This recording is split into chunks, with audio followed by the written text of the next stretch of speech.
Dans la précision, là, c'est pas mentionné.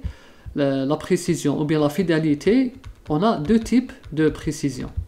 Quand on parle de précision, on parle soit de répétabilité, soit on parle de reproductibilité.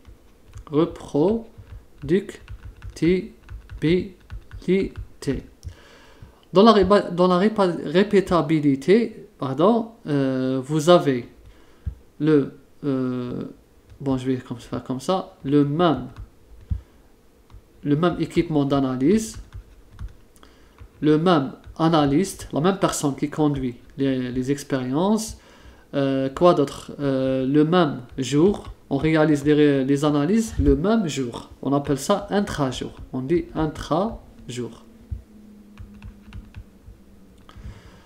Quoi d'autre, les mêmes conditions opératoires, on ne change rien du tout, les mêmes conditions opératoires. Quoi d'autre, même équipement, bon c'est clair, même équipement ou bien même laboratoire, on ne change pas de laboratoire. Le même équipement, c'est-à-dire le même laboratoire. Dans le même labo, on ne change pas. Donc là, quand vous faites plusieurs analyses, par exemple, vous faites 10 analyses le même jour, d'accord, le même jour, avec le même analyste, par le même analyste, sur le même équipement, dans les mêmes conditions opératoires et dans le même laboratoire, là, vous allez évaluer, on va dire la précision ou bien la répétabilité. On va parler de répétabilité. On va dire est-ce que la méthode est répétable ou non. Par contre, dans la reproductibilité, si vous modifiez un paramètre de ces 4, là, on ne peut plus parler de répétabilité. Par exemple, vous allez faire le même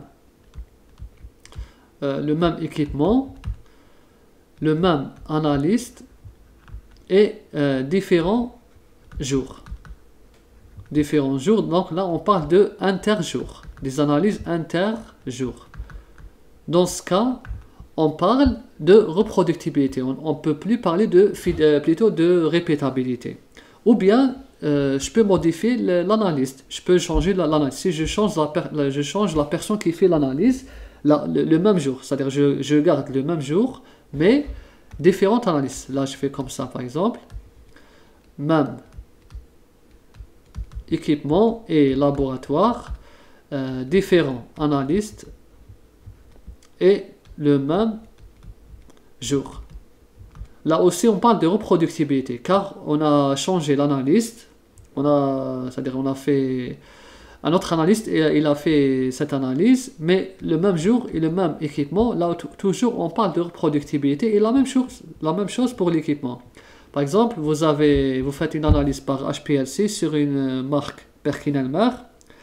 Le même jour, vous allez changer. Vous allez faire cette analyse sur une HPLC Waters.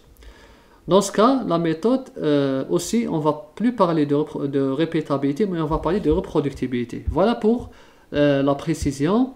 Donc, on a deux types de précision. On vient de fidélité, c'est la même chose. Soit on parle de répétabilité, si c'est dans les mêmes conditions, soit de reproductibilité, si on change une de ces conditions.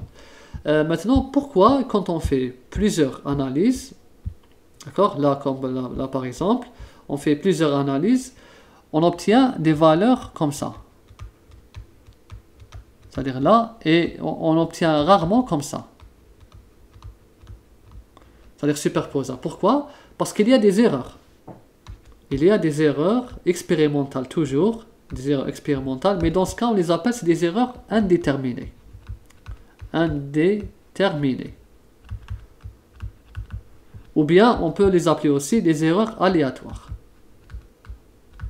Ces erreurs sont difficiles à quantifier, ou bien c'est des erreurs difficiles à déterminer.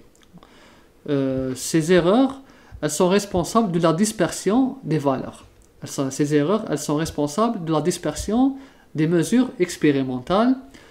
Et pour minimiser ces erreurs, qu'est-ce qu'on peut faire? On peut augmenter le N, le nombre d'analyses. Plus on augmente, plus l'écart type diminue et plus la méthode devient précise. Et généralement, les erreurs aléatoires avec la répétabilité sont plus faibles que les erreurs aléatoires avec la reproductibilité. C'est normal.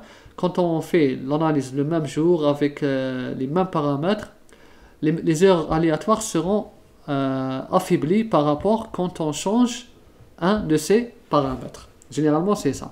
Donc voilà, les erreurs aléatoires sont responsables de la dispersion des valeurs expérimentales réalisées sur le même échantillon.